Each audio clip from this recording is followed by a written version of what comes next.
Please give an energetic and warm welcome to the one and only Kapil Sharma.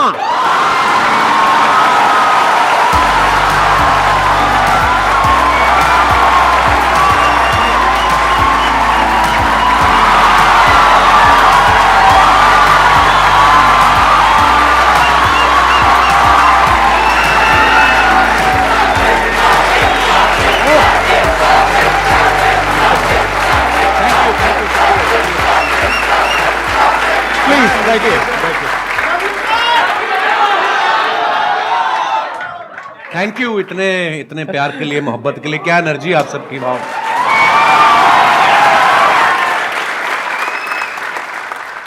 मैं तो सोचा था आप मेरे शो पे आएंगे कभी। एक ही बात है, कोई फर्क नहीं। बात है, हाँ। अच्छा, इससे पहले कि ऑडियंस आपसे इंटरेक्ट करे, ऑडियंस आपसे क्वेश्चंस पूछे, मेरे माइंड में एक सीरियस क्वेश्चन है जी।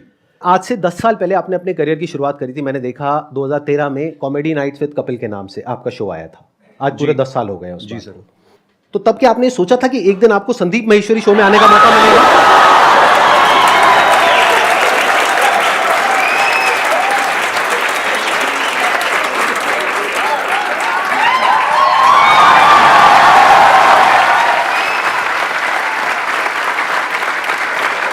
मैं सर आपके वीडियोस देखता रहता हूँ, बहुत अच्छा बोलते हैं आप और बहुत बहुत अच्छा मोटिवेट करते हैं स्टूडेंट्स को, यंगस्टर्स को। मुझे बड़ा अच्छा लगता है। और मैंने 3 महीने के लिए अपना शो बनाया था, पता नहीं चला कब 10 साल हो गए। लोगों का प्यार है और आप सबकी, लोग बहुत प्यार करते हैं सर आपको।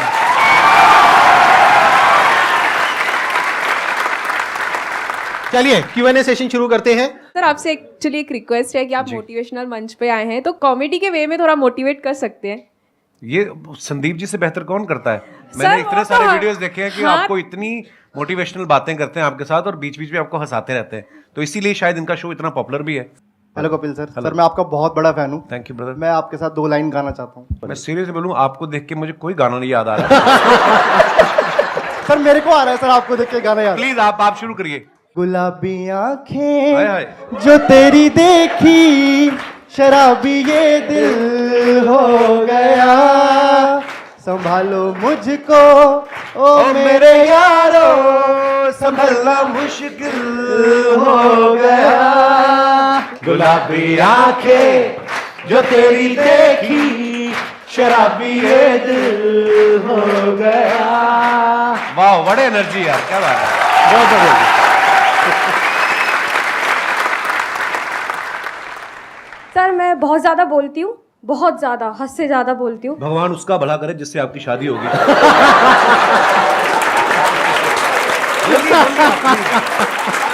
Happy women's day. Thank you sir, thank you so much. मेरे को ये पूछना है सर, गुड लिसनर कैसे बन सकती हूँ मैं? चुप रह के।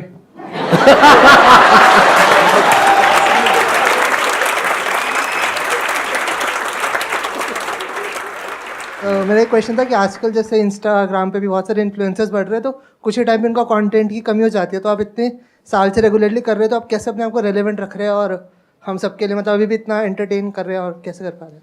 मुझे ऐसा लगता है आज से जब 15 साल 16 साल पहले जब नेशनल टीवी पे हिंदी में काम शुरू किया था, तो मेरे खुद के दोस्त बोलते थे कॉमेडी बड़ी हो चुकी है, अब नहीं होगी। मैं कहा ऐसे तो सांस भी बड़े ले चुका है ना। तो मुझे ऐसा लगता है कि जब तक दुनिया है, जब तक हालात हैं, हर रोज़ कुछ ना कुछ आपकी ज़िंदगी में घटता है। आप न्यूज़ चैनल लगा के देख लो, हर जगह आपको कोई ना कोई नई चीज़ें मिलती हैं। तो जब तक ये सब होता रहेगा, ह्यूमर भी आता रहेगा। हाँ, मेहनत लगती है, पर हाँ, जैसे ये जो आपकी एनर्जी देखी, जो आप लोगों का प्यार देखा, तो ये हमें मोटिवेट करता है और मेहनत करने के लिए।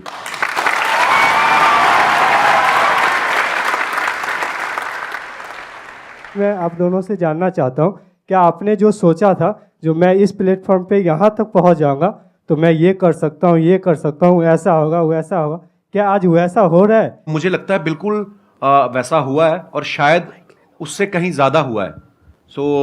मैं बड़ा फॉर्चुनेट हूँ, मैं बड़ा ब्लेस्ड हूँ और मुझे ऐसा लगता है कि जितना सोच के आए थे उससे कहीं ज़्यादा मिला है। पर हाँ, वो मेहनत करते रहना चाहिए आपको, क्योंकि उसका कोई अल्टरनेट नहीं है। आज भी मैं अपने शो के लिए उतनी ही मेहनत करता हूँ, आज भी मैं अपनी टीम के साथ बैठता हूँ।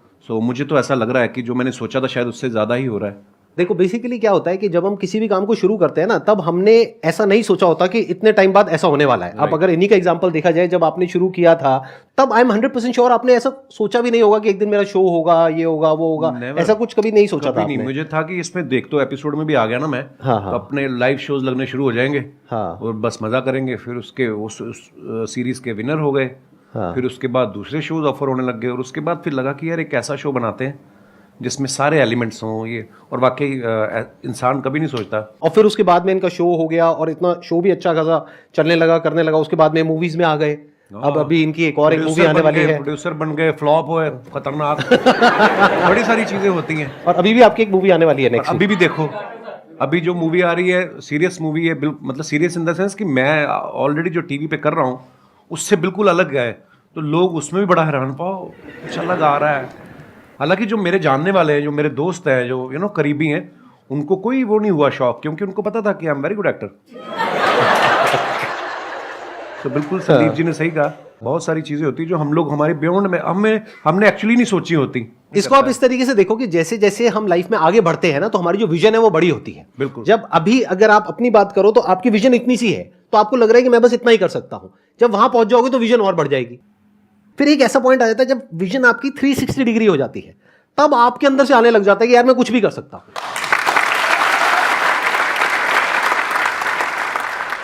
मजा आना चाहिए, मुझे ऐसा लगता है, जो मैंने देखा कि अब मजा आ रहा तो फिर जिंदगी पता नहीं चलती। 10 साल मेरे कब निकले ये वाले, जब ये शो शुरू किया मुझे जेन्युइनली नहीं पता चला। मैं शादी करना भूल गया था बीच में। फिर मेरे को किसी ने याद किया, बोला कि तुम शादी कर लो, 36 के हो गए हो, 40 के बाद मतलब फिर काम खराब हो जाता है। फिर मैं यार शादी, आपने कोशिश तो बहुत करी थी अपने शो में जी, वो पत्ता सीधा पड़ा नहीं। नहीं वो मुझे लगता था कि वो अब ये आ रही है अगले हफ्ते हीरोइन, इससे बात बन जाएगी। हाँ, वो प्रमोशन करके निकल जाती थी, फिर मिलती नहीं थी। ये बात आपको थोड़ा लेट समझ आई कि वो अपने प्रमोशन के लिए आ रही है। आप अपनी प्रमोशन करते थे, बात बनी नहीं। चलो कोई नहीं। लेकिन आई थिंक आपका भी जो रिलेशनशिप है, अगर एक बार हम थोड़ा सा ऑफ ट्रैक जाए जी, तो बहुत पुराना रिलेशन है आपका गिन्नी के साथ। हाँ हाँ।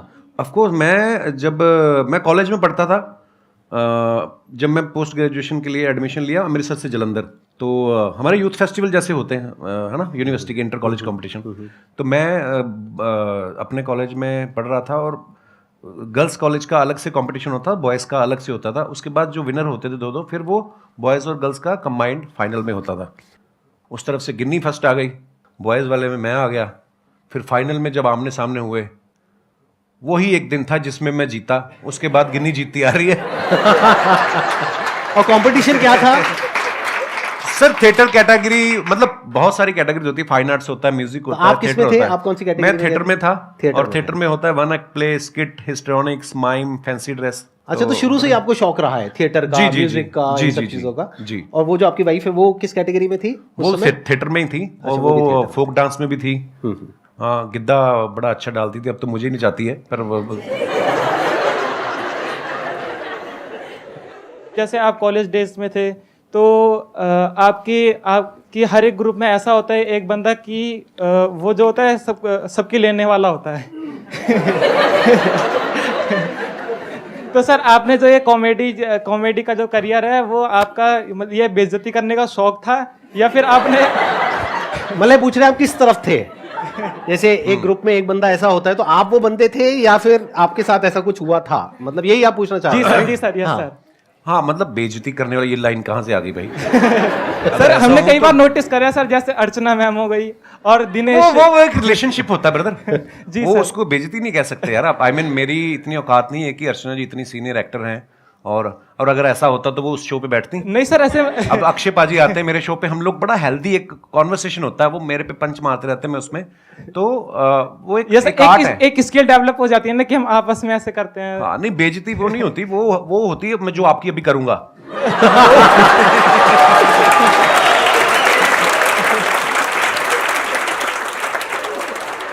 मैं स्कूल में ऐसा नहीं था, बिल्कुल कॉलेज में भी ऐसा नहीं था। हाँ, पर मुझे लोगों को हंसाना अच्छा लगता था, पर मैं बड़ा इंट्रोवर्ट था। मुझे लगता कि शायद मैंने ना बहुत साल लोगों को ऑब्जर्व करता रहा, देखता रहा, अलग अलग कैरेक्टर्स। तो जैसे अभी मैडम ने भी सवाल पूछा था, तो वो चीज़ें डेवलप हो रही होती हैं, आपको नहीं पता होता है कि आपके अंदर कुछ डेवलप हो रहा है धीरे धीरे करके। तो अच्छा लगता था लोगों को हंसाना, सो आई थिंक उसी की सर वजह अपने आप पर भी शायद- हंसना भी स्किल है सर, कई लोग हैं जो अपने सबसे आप पे पहले हंस ही नहीं पाते। सबसे पहले अपने ऊपर हंसो। एक मैं आपको मंत्र बताऊं छोटा सा, अगर आपको लगे ना कि यार मेरे बारे में लोग क्या कहेंगे, सबसे पहले अपने बारे में खुद ही कह दो। जब आपके शो में कोई भी आता है या जैसे एक्टिंग हो गया या सिंगर, तो आपको किस में मज़ा आता है? आपने एक्ट्रेस तो बोला ही नहीं। मेन मजे वाली बात है, है सिंगर है। सिंगर के साथ ज़्यादा मज़ा आता है या हाँ, मुझे एक्चुअली क्योंकि पर्सनली मुझे म्यूजिक का बहुत शौक है। नहीं, एक्टर्स के साथ भी बहुत मजा आता है, मस्ती मजाक करते हैं, पर कोई जब सिंगर आता है तो उससे ये होता है कि आप भी एंटरटेन होते हो, है ना? नहीं तो अदरवाइज हम उनको कर रहे होते हैं, ऑडियंस को कर रहे होते हैं। तो म्यूजिशियंस कोई भी आते हैं सिंगर या, तो मुझे बड़ा अच्छा लगता है।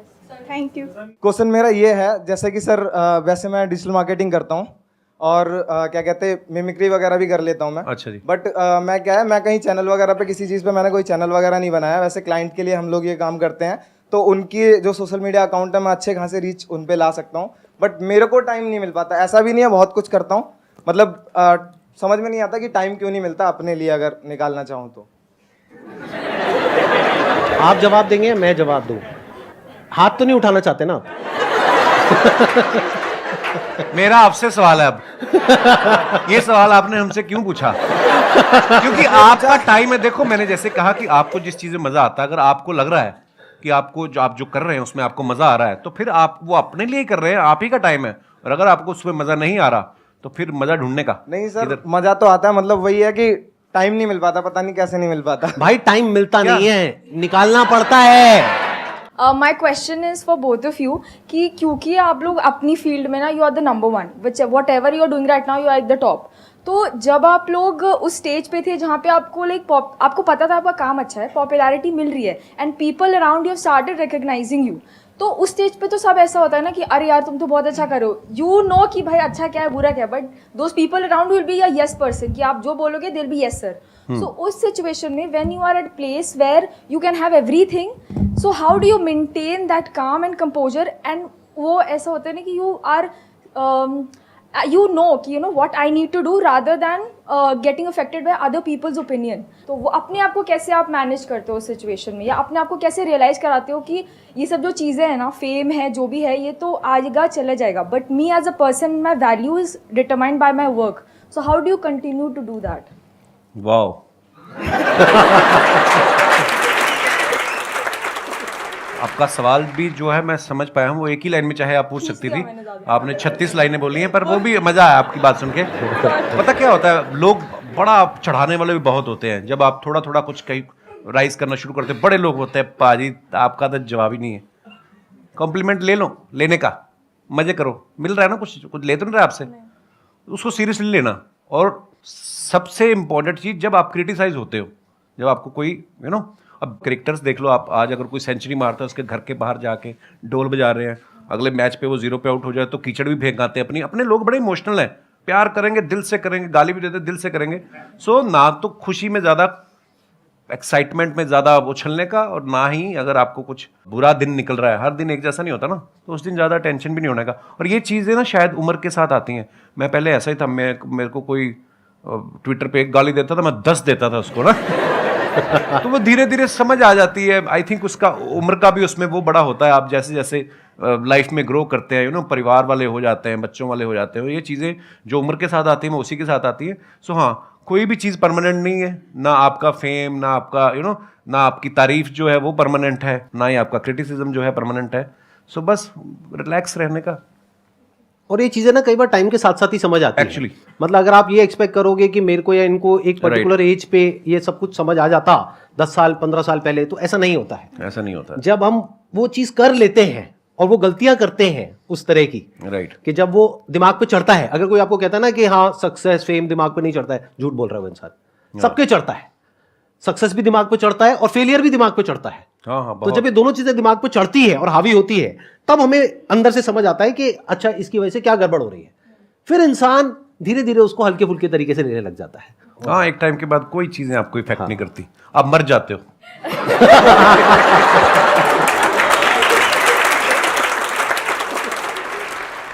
मेरा एक ही क्वेश्चन है, हम खुद का बिजनेस कर रहे हैं, कुछ भी कर रहे हैं, हम कैसे टीम बिल्ड करें, उनके अंदर कैसे लॉयल्टी लेके आए, हम कैसे पता करें उनके दिल के अंदर हमारे लिए मतलब बहुत ज़्यादा लॉयल्टी है, मतलब समर्पण है हमारी कंपनी के लिए, हमारे लिए, हमारे टीम मेंबर के लिए।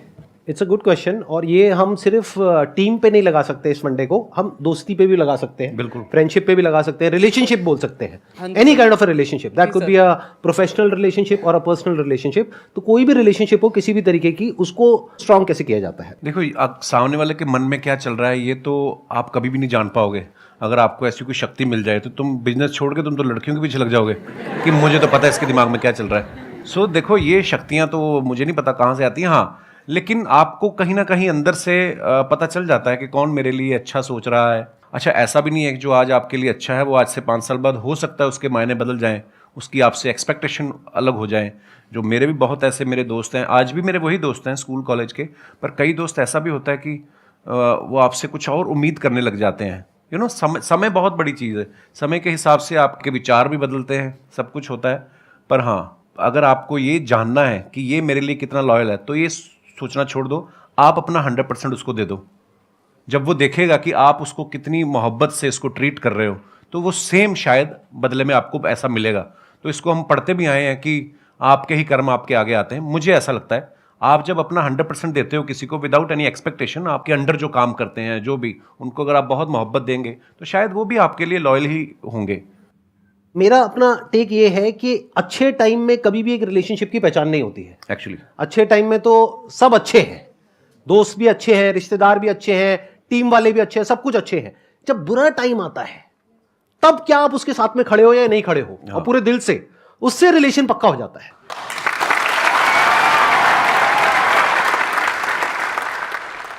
मैं आप दोनों की बहुत बड़ी फ़ैन हूँ। Thank you. प्लस आप दोनों ही बहुत पॉजिटिव पीपल हो, लाइक अगर देखें तो किसी को हंसा सकते हो बहुत इजीली और मोटिवेट भी कर सकते हो अपनी कॉमेडी से और अपनी बातों से।